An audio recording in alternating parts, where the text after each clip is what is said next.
विपक्षी दल जिस तरह कहीं ना कहीं निशाना साध रहे हैं कि बहन जी चुप हैं, मौन हैं, यहाँ के विधायक को उखाड़ फेंक देना है, यहाँ के विधायक को चेंज कर देना है, ये ठेकेदार हैं, तमाम प्रकार के जो कि बातें निकल कर आ रही है, उन लोगों को कैसा एक करारा जवाब देना चाहेंगे?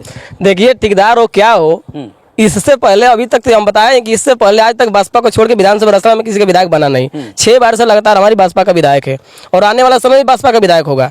और इनके विकास को भी लोग देख रहे हैं कि माननीय उमा शंकर सिंह ने कितना विकास किया। और ये ऐसा नहीं है कि बहुजन समाज पार्टी से विधायक है तो सिर्फ दलित समाज का विकास करते नहीं, वो सर्व समाज को लेकर चलते हैं और सर्व समाज का विकास करते हैं। कोई उनके दरवाजे चला जाता है, कोई बीमार लाचार चला जाता है, उसके पूर्ण रूप से मदद करते हैं। वो नहीं पूछते हैं कि आप किस पार्टी से, किस जाति से, किस धरती से। लोग वहाँ अपनी तैयारी जमाए हुए हैं। हमारी बहुजन समाज पार्टी पूरी लगी है। वहाँ प्रभारी बन के गए हमारे गौतम साहब जी जो नेशनल कोऑर्डिनेटर हैं और पूर्ण रूप से एकदम पूरा अपना समय दे रहे हैं, जा रहे हैं, लोगों की रैलियां कर रहे हैं, जनसभाएं कर रहे हैं। और जिस तरह से वहाँ माहौल बन रहा है, कहीं ना कहीं वहाँ बसपा अच्छे ग्राफ पे रहेगी और हो सकता है कि बसपा के समर्थन से वहाँ सरकार बने। मतलब वहाँ गठबंधन में भी शामिल हो सकते हैं, गठबंधन सरकार में रहेंगी? हाँ, संभव है, क्योंकि वहाँ जिस तरह से बसपा तैयारी कर रही है वहाँ सीटें निकलना पूरा संभव है कि हमारी सीटें वहाँ निकलेंगी जी।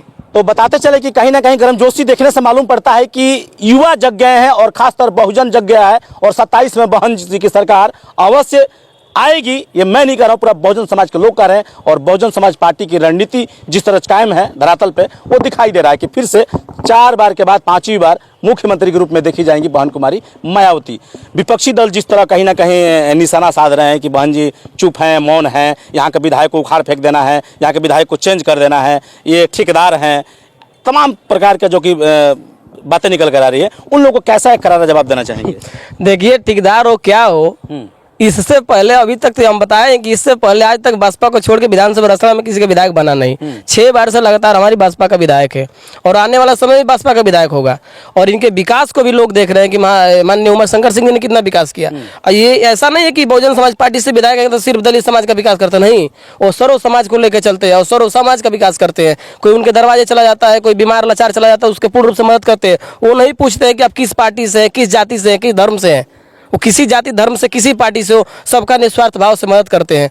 और निश्चित तौर पर अगर बहन जी का आशीर्वाद पुनः मिलता है तो पुनः विधायक बनने से उनको कोई रोक नहीं पाएगा, ये मेरा दावा है। अच्छा, देखा जाए एक तरफ इंडिया गठबंधन है, एनडीए गठबंधन है और एक तरफ आपकी बहन जी अकेली खड़ी हैं, क्या इन लोग से असर नहीं पड़ेगा बहन जी को लेकर चुनाव में? देखिए, सबसे पहली बात है कि आप जानते हैं कि शेर अकेला ही रहता है जंगल में शेर अकेला ही रहता है और भेड़िया कितना भी लग जाए उससे फर्क नहीं पड़ने वाला है। हमारी बहन जी अकेले सब पे भारी है, क्योंकि ये लोग सड़क पर उतर के आंदोलन करते हैं, हमारी बहन जी एक्टिवेट कर देती है तो उनसे कहीं ज़्यादा भारी पड़ जाता है। तो इस चीज़ का आप अंदाजा लगा सकते हैं कि हमारी बहन जी कितनी उनसे मजबूत है। हमारा 22% होते लोग 6.5%, 7% वोट लेके इतना कूद रहे हैं, जब हमारे 22% वोट है तो हमारा कितना घमंड होगा। और फिर भी घमंड नहीं है। लेकिन फिर भी घमंड क्योंकि हमको सर्व समाज को लेकर चलना। बहन जी सभी समाज को लेकर चलती है। वो कभी नहीं कहती है कि नहीं हमारा एक ही समाज है, दलित समाज, कभी नहीं। वो इस बोलती भी मन से भी बोलती हैं कि 85% का जो नारा है 85% पे काम करती हैं। और 85% का और तो वर्तमान में जो है वो सर्व समाज को लेकर चलती है। 85% भी ऐसा नहीं कि 85% को सिर्फ लेकर चल रही है, वो सर्व समाज को लेकर चल रही हैं। बड़ा सवाल होगा साथियों उत्तर प्रदेश से, एक तरफ इंडिया गठबंधन, एक तरफ एनडीए गठबंधन और एक तरफ बहन जी अकेले, यानी कि आंधी है। और 27 में झांकी ये भी तो दिखा रही हैं, हालांकि पूरा फिल्म रिलीज करेंगी और हो ना हो गद्दी पर बैठेंगी 2027 में। तो इंतजार रहेगा 2027 का और हर पल हर पार्टियों का हम दिखाते रहेंगे दमखम। और खासकर लाइव तस्वीरें देख पा रहे हैं पूर्वांचल के हिस्से से, जो कि बहन जी का पक्ष इन्होंने रखा और कहीं ना कहीं 27 को आगाज कर चुके हैं और किसी भी कीमत पर सरकार बनाएंगे बहन जी को। तो देखा जाए कि जिस तरह तैयारी आप लोग की चल रही है, क्या हर जिलाओं में, हर बूथों पर इसी प्रकार चल रही है? आपके चैनल के माध्यम से मैं बता दूं कि सिर्फ एक बूथ, एक सेक्टर, एक विधानसभा, एक ब्लॉक नहीं चल रहा, एक राज्य में नहीं चल रहा, पूरे देश में चल रहा है कि बूथ कमेटी गठन हो, सेक्टर कमेटी गठन हो और जो निष्क्रिय लोग हैं उनको पक्त मुक्त किया जाए और जो सक्रिय लोग हैं उनको लाया जाए। क्योंकि हमारी रफ्तार तेज होनी चाहिए, क्योंकि चुनाव बहुत नज़दीक आ गया है और हमको दोहरी चाल से, यानी कि तीव्र गति से हमको अपने काम पे फोकस करना पड़ेगा, तब कहीं ना कहीं हम 27 का जो मुकाम हासिल कर पाएंगे। और उसी बहन जी के निर्देश पे, उसी रफ्तार से हमारे पूरे भाई चल रहे हैं, जोश सोच से पूरे भारत में कारवा चल रहा है, पूरे देश में चल रहा है।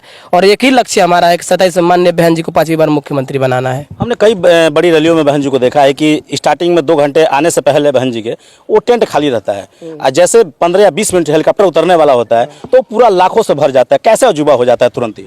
देखिए, माननीय बहन जी कह लीजिए तो मानवर साहब के बाद कोई है दलित समाज का नेता या मसीहा, पूरे भारत देश के दलित समाज का रखवाला कोई हो तो आदरणीय बहन जी है। और सारे दलित समाज को उनसे उम्मीद लगी हुई है कि जो हमारे ऊपर अत्याचार हो रहे हैं, जो इतने घिनौने कार्य होते हैं हमारे बहन बेटियों के साथ, अगर कोई उसका संरक्षण दे सकता है तो आदरणीय बहन कुमारी मायावती दे सकती हैं। और कोई हमारे समाज का कोई हितैषी नहीं है, चाहे वो कांग्रेस, सपा, भाजपा कोई भी हो, कोई नहीं है। तो इसलिए हम लोग बहन जी को अपना आदर्श मानते हैं, उनको अपना कह लीजिए कि भगवान के तौर पे भी देखते हैं। और बहन जी जिस दिन नहीं रहेगी उस दिन जितने भी अदर पार्टी में हमारे समाज के लोग जाके काम कर रहे हैं उनको कहीं ठिकाना रहेगा, लात से लोग मारेंगे। इधर से लात मारेंगे तो उधर लोग जाएंगे, उधर से मारेंगे तो उधर हमारे दलित समाज बेघर हो जाएंगे, अनाथ उस दिन हो जाएंगे। उस दिन बहन जी की कमी खलेगी। लोग जो आज बहन जी पे कमेंट करते हैं, हमारे ही समाज के लोग कमेंट करते हैं, उस दिन बहन जी की कमी खलेगी लोगों को।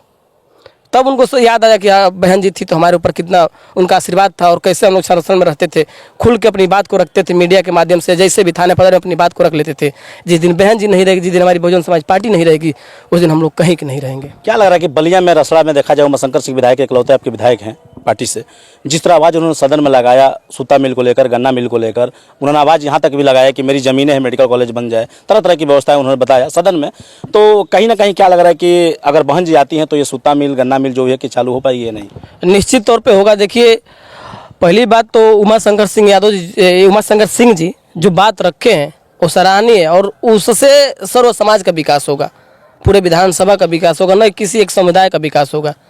और उनके पास इतना बड़ा कलेजा है कि उन्होंने कहा कि मैं अपनी ज़मीन दे दूंगा अगर 30 बीघा, हाँ 29-30 बीघा, अगर सरकार नहीं इस पे अमल करती है, ज़मीन नहीं देती है, कहती है कि सरकार हमारे पास ज़मीन नहीं है तो मैं अपनी ज़मीन 30 बीघा दे दूंगा। इतना बड़ा कर्जा कोई लेकर पैदा हुआ है तो माननीय उमाशंकर सिंह जी पैदा हुए हैं।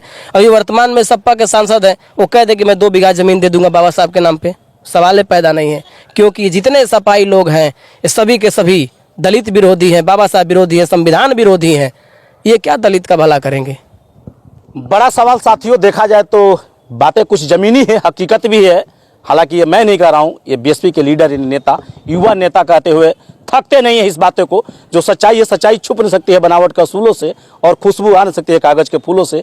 ये मेरी आवाज़ नहीं, इन्होंने अपनी आवाज़ को बुलंद किया और बहन कुमारी मायावती जी के आने का आगाज़ किया, तो मोस्ट वेलकम है। और कहीं ना कहीं मेरा वीडियो दिखाने का मकसद रहा कि हम तमाम साथी, तमाम पार्टी, हर पार्टी दल का वीडियो दिखाते हैं और लोगों को संदेश देते हैं कि कौन सी पार्टी क्या कुछ कर रही है और कौन सी शासन सत्ता की किसकी सरकार अच्छी रही है। तो कैसा लगा वीडियो, कमेंट उसमें प्रतिक्रिया जरूर दीजिएगा। मिलूंगा जल्द नेक्स्ट वीडियो में। जब तक के लिए हिंदुस्तान तक न्यूज़। जय हिंद।